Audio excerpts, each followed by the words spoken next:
When Anthony Joshua's promotional contract was about to run out a few years ago, Frank Warren started singing his praises out the blue. When Anthony Joshua decided to sign an extension with Matchroom, all of a sudden, Frank Warren started slagging him off again. Now lately, Eddie Hearn has been extremely complimentary of Tyson Fury. And he's always been somewhat complimentary of Fury, but lately he's been going overboard with it. And so I'm wondering, is Tyson Fury's promotional contract about to run out? I think he said he's got one more fight left with Bob Arum. How many fights has he got left with Frank Warren? I'm not sure. Now, on the face of it, you might say that there's no way Tyson Fury would sign with Eddie Hearn because they've been at each other's throats for years, and Tyson Fury actually enjoys trolling Eddie Hearn. But boxing is a funny old sport. Once upon a time, when Tyson Fury was still with Mick Hennessy, he said he would never leave Mick Hennessy. And his fans really believed it. They thought they had a bond like family. And look what happened there. Or how about Carl Frampton and the McGuigans? Many people thought that they were inseparable. I saw people saying as much in the comment section of my Frampton videos. And look how that turned out. And then you've got the inverse, like Billy Joe Saunders for so many years, and his dad slagging off Eddie Hearn, particularly his dad. His dad said that Hearn is like the mafia in terms of the way that he operates in boxing, obviously insinuating that there's some serious corruption going on with Eddie Hearn. And just a couple years later, Billy Joe Saunders signs with Eddie Hearn, and his dad is all pally-pally with him all of a sudden.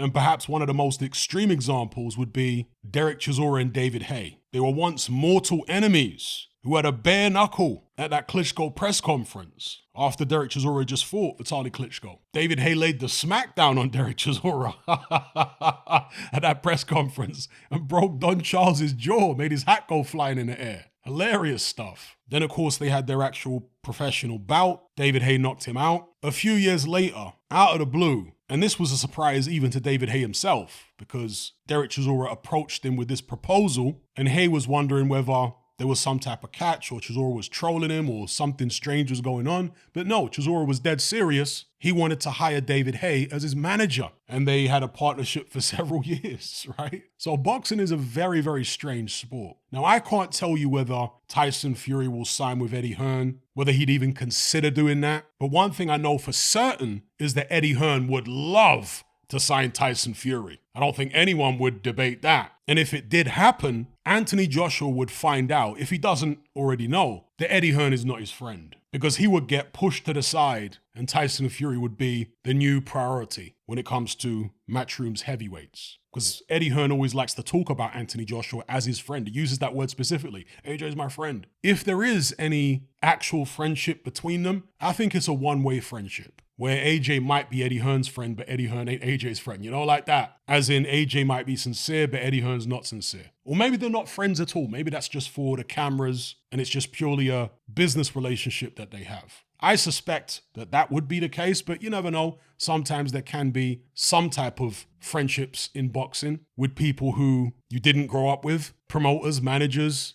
etc. But oftentimes, as I say, it'll be a one-way thing, where the fighter feels like he's got a friend and a manager or a promoter, but the other guy is just in it for the money, because as soon as the fighter ends up losing a bunch of times, he's no longer selling tickets, then his phone calls don't get picked up, and his phone don't ring anymore to ask him how he's doing and can they hang out, this, that, and the other, because you ain't making money for the guy anymore. Anyway, long story short, let me know what you guys think about this. I'm not even saying it's a possibility. It's just a thought I had, that Tyson Fury's contract, is it coming to an end? And is that the reason that Eddie Hearn is laying it on a bit thick at the moment about Tyson Fury's ability and his place in history? Because the basic gist of it is he's saying that Tyson Fury is an incredible fighter. He's amazing. He's the best heavyweight in the world right now, unquestionably. All he needs to do to be right up there with Lennox Lewis and Mike Tyson and Muhammad Ali and all these guys is just beat Usyk and Joshua, and that's it. He's got it. Is he trying to entice Fury to sign with him so he can do those fights for him, get him the most money? Maybe not. As I say, this is just a thought that I had. Nothing more than that. But let me know what you guys think in the comment section below.